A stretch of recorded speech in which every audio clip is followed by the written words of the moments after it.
Apa sih Quran? Quran ada dua, yang tertulis, yang tidak tertulis. Yang tidak tertulis yang harus kita baca lebih banyak. Apa itu? Tanda-tanda Allah dalam dirimu. Dan tanda Allah dalam dirimu yang paling besar adalah ruhku yang Allah tiupkan kepadamu. Itu sebagai daya kehidupan dalam dirimu. Kenali, bacalah itu. Makanya kalau kita sudah bisa membaca kitab sejati yang ada pada diri, saksikan saya, kita ketemu guru sejati dari dalam. Gak akan mudah dibohongi lagi orang-orang yang di luar diri kita. Di Quran ada perintahnya, Iqra kitabaka kafa binafsika al-yawma 'alaika hasiba. Bacalah kitabmu dan cukup itu sebagai juru hisabmu. Jadi yang harus kita baca adalah kitab kita sendiri. Siapa kitab kita? Kitab itu kalamullah. Kalam itu adalah sifat, Allah itu zat. Kalamullah yang sebenarnya adalah diri sejati kita. Karena diri sejati kita adalah bagian dari dirinya Allah yang ditiupkan ke dalam diri kita, namanya ruh. Tidak ada ruhmu, yang adalah ruhku. Fa iza sawaituhu wa nafakhtu fihi mir ruhi qalu faqaulahu sajidin. Apa hasilnya? Ini. Kalau kita sudah bisa membaca kitab sejati kita, inna sanulki alaika kaulan saqila. Kami akan menurunkan perkataan yang berbobot kepadamu. Kata-katamu menjadi energi yang luar biasa. Kenapa kata-katamu tidak diturut oleh anakmu? Gak berbobot.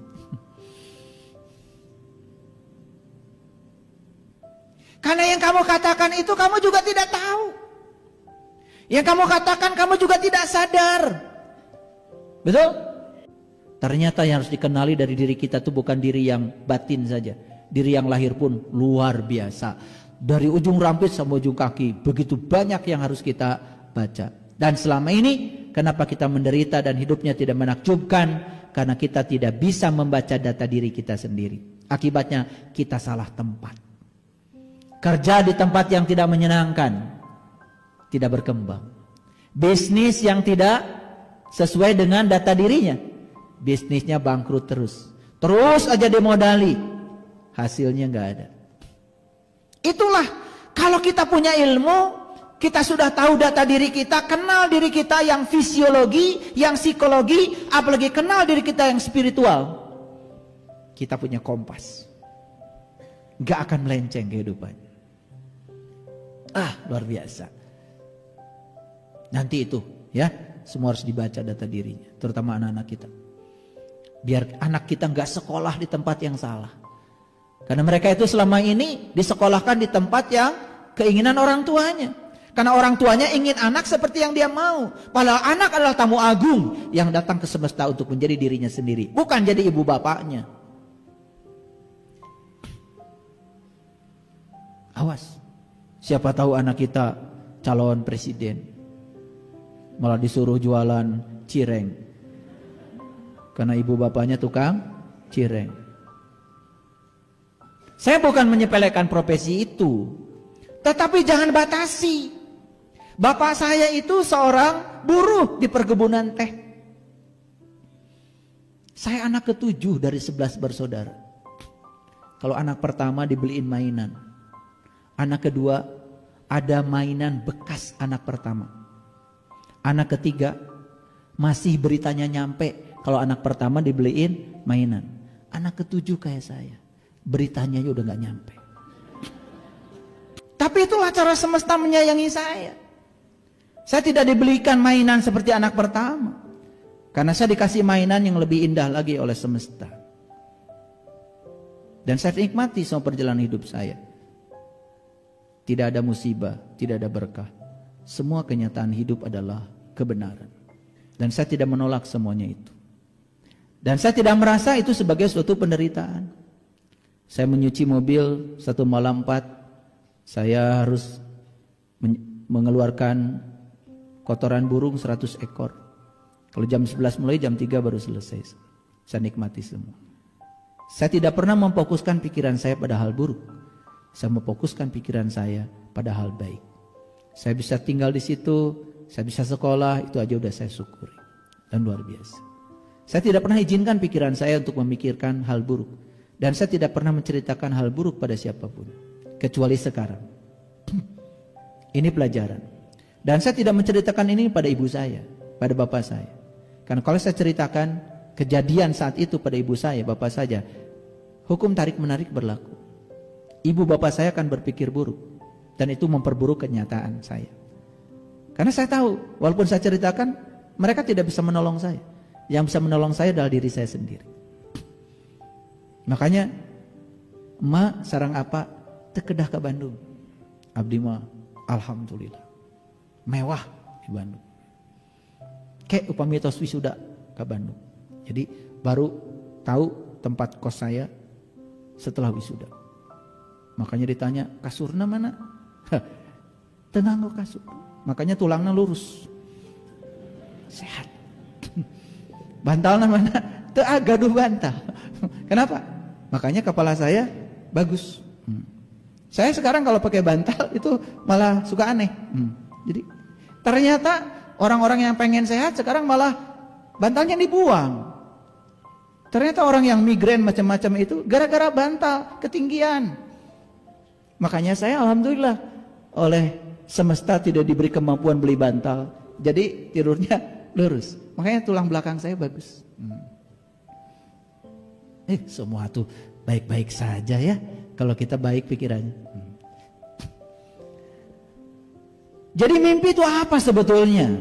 Nah ini cerita mimpi yang agak serius nih. Kalau tadi itu mimpi dalam bahasa kita, harapan-harapan yang belum kita capai. Dan itu yang dibawa kemudian ke kuburan. Makanya jangan pernah kuburan kita itu jadi kuburan mimpi kita. Dan bagaimana caranya supaya kuburan tidak menjadi kuburan mimpi kita? Maka segera bangun saat ini juga. Setuju? Yuk sekarang sadari. Saya sholatnya masih ingatan kemana-mana. Yuk segera bangun. Saya cari ilmu itu memang tidak gampang hadirin.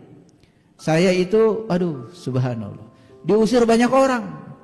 Saya cuma tanya gimana caranya saya supaya sholat ingat sama Allah. Murtad ya. Bingung saya. Padahal itu pertanyaan yang jujur, sederhana dari dalam diri saya. Karena ada perintah di Quran, aqimis sholata li zikri. Nabi Musa itu orang pertama yang diperintah ke sholat oleh Allah. Coba baca Quran surah Toha. Innani anallah la ilaha illa ana fa'budni wa aqimis sholata li zikri. Itu peristiwanya terjadi pada Nabi Musa. Dan Nabi Musa baru bisa ingat kepada Allah setelah beliau memasuki Al-Muqaddasi tua. Setelah beliau bisa melepaskan kedua terompahnya. Terompah itu kiri kanan, baik buruk, benar salah. Dan itu yang memperbudak kita selama ini. Lampaui semua itu, dualitas itu. Baru memasuki alam suci. Namanya Al-Muqaddasi tua. Tempat suci yang tua. Keren banget itu. Mimpi adalah pengalaman bawah sadar yang melibatkan penglihatan, pendengaran, pikiran, perasaan, atau indera dalam tidur. Ini mimpi serius ya, ini mimpi. Ada yang namanya lucid dreaming. Itu adalah fenomena ketika seseorang menyadari sepenuhnya bahwa dirinya sedang bermimpi. Yang luar biasa, habis mimpi kalian bisa cerita bukan? Bukan? Berarti kan kejadian itu benar-benar terjadi. Cuman bukan di alam nyata, itu di bawah sadarmu. Dalam mimpi, pemimpi juga dapat merasakan emosi ketika bermimpi. Misalnya emosi takut, ketika kalian dikejar-kejar anjing gila, ngos-ngosan, padahal lagi tidur. Emosi kita tuh terlibat. Nah makanya ini pentingnya kita tidur yang benar. Nah ilmu yang mempelajari tentang mimpi disebut oneirologi. Jadi ada ilmunya itu, ya. Mimpi terjadi pada tahap kecepatan pergerakan mata ketika tidur, yaitu ketika aktivitas otak tinggi dan seolah-olah dalam keadaan terbangun. Jadi sebetulnya mimpi itu akibat aktivitas otak kita tidak berhenti, padahal kita sudah tidur. Ini aktivitas otak loh. Cuman otak itu kan terbagi dua. Ada pikiran sadar, ada pikiran bawah sadar. Bahkan ada yang namanya ya pikiran atas sadar, super sadar. Nah kalau kita belajar dari psikologi, saya menyitir pendapatnya teori Sigmund Freud. Pernah dengar kan? Pokoknya kalau belajar psikologi pastilah kenal teorinya Freud itu. Menurut teorinya Sigmund Freud, ya, penglihatan dalam mimpi merupakan penampakan dari hasrat dan emosi yang tersembunyi. Ini secara saintifik ya. Beberapa teori lain menunjukkan bahwa mimpi merupakan tahap pembentukan memori, penyelesaian masalah, atau sekedar produk dari aktivitas otak. Sebagian orang percaya mimpi tak lebih dari sekedar bunga, ya, bunga tidur tanpa arti khusus. Ada juga yang mengartikan seperti itu. Dan tentu saja ini adalah pendapat-pendapat yang berbeda ini, ya, harus kita pahami satu persatu. Kenapa orang berbicara begitu? Itu dari sudut pandang yang berbeda. Sebagian yang lain meyakini mimpi itu sebagai firasat, terjadinya peristiwa pada masa mendatang, entah itu baik maupun buruk. Bisa jadi firasat. Tapi tidurnya seperti apa? Nah, nanti saya jelaskan. Ada juga yang meyakini mimpi sebagai petunjuk spiritual yang membawa seseorang memasuki dimensi yang berbeda. Banyak sekali yang cerita sama saya sebelum dibuka mata kolbunya oleh saya, menceritakan kepada saya dia itu pernah mimpi bertemu saya berkali-kali. Sebetulnya itu sudah petunjuk spiritual itu. Petunjuk spiritual, ya. Itu. Yang sebetulnya pertemuan itu apakah nyata? Nyata. Tetapi di alam spiritual. Nah, kenapa bisa begitu? Nanti saya jelaskan. Yuk kita lihat dulu sini.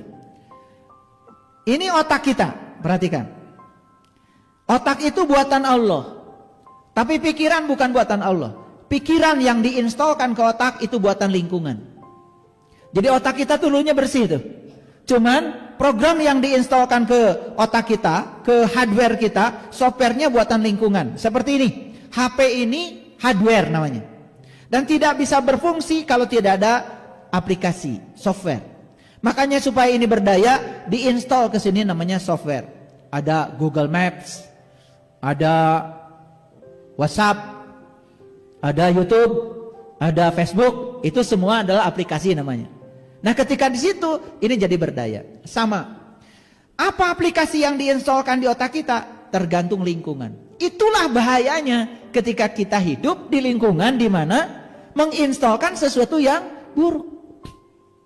Ada orang yang hari ini susah cari uang karena dari kecil pernah mendengar kata-kata cari uang itu susah. Cari uang itu susah. Berkali-kali ibu bapaknya bicara begitu setiap hari, masuk alam bawah sadar, itu menjadi identifikasi diri.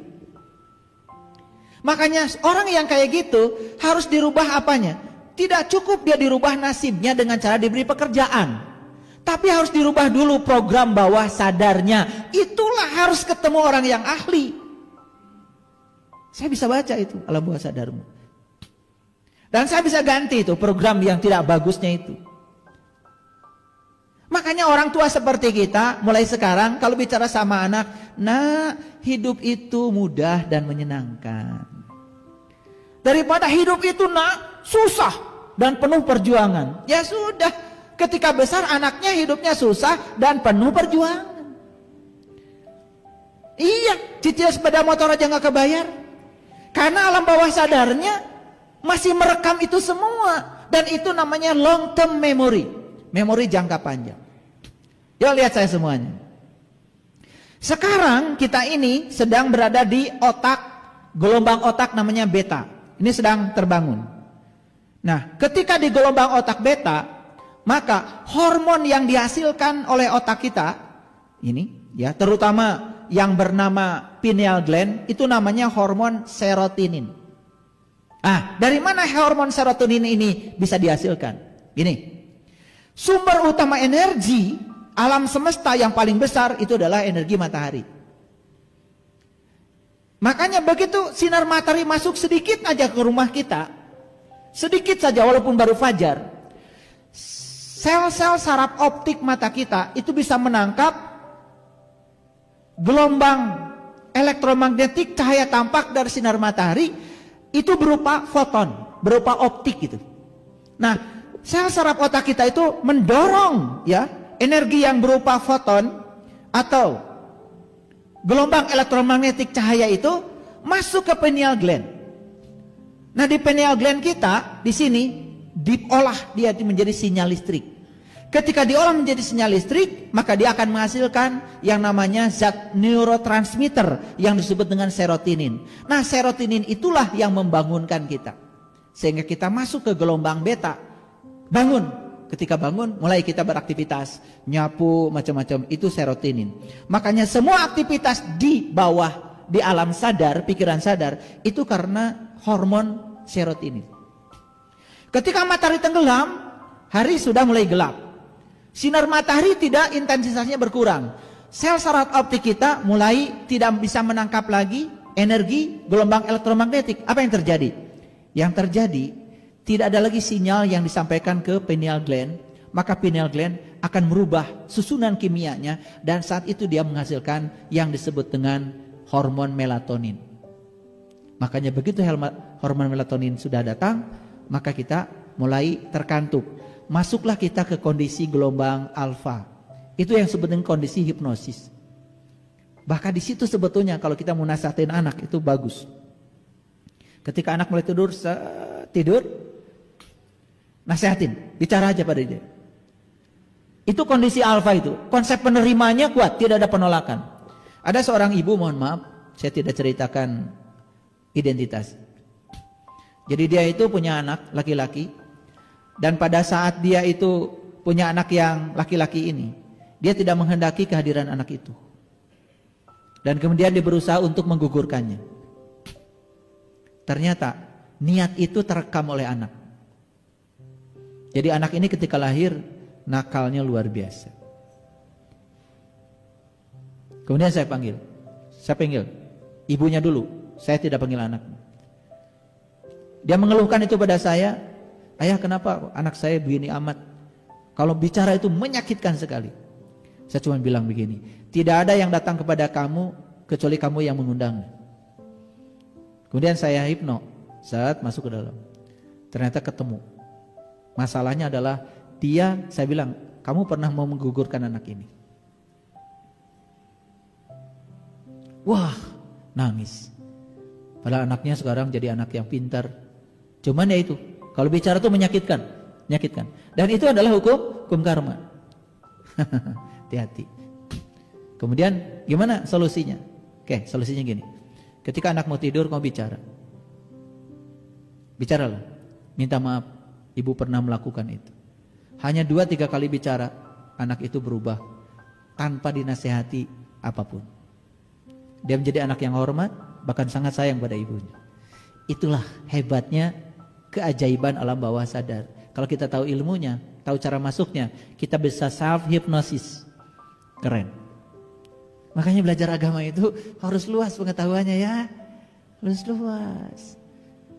Paham ya? Jangan cuma kata orang, kata itu, kata Pak Ustadz, kata dia juga kata orang lagi. Wah. Iya. Maaf ya. Lah yang ngasih ceramahnya bermasalah, yang diwariskan apa? Ya masalah. Like attracts like. Karena manusia itu punya yang namanya cermin saraf. Kita mencerminkan semua yang dia lakukan. Ya. Saya pernah datang ke sebuah tempat, ya sebut aja pesantren. Semua di pesantren itu guru-gurunya itu istrinya lebih dari 1. Saya kaget. Oh ternyata memang di puncaknya juga begitu. Jadi itu namanya cermin saraf itu, ya. Karena manusia itu cenderung melakukan apa yang dilihatnya. Apalagi yang melakukan figur otoritas, yang dianggap suhu gitu. Wah itu bahaya. Tanpa ngomong pun sudah diturut itu. Itu bahayanya karena secara psikologis figur otoritas itu apapun yang dikatakan gampang untuk ditiru. Hati-hati kalian di rumah tuh figur otoritas. Jadi semua itu ternyata penentu takdir itu adalah pikiran kita sendiri. Nah pineal gland ini terbuat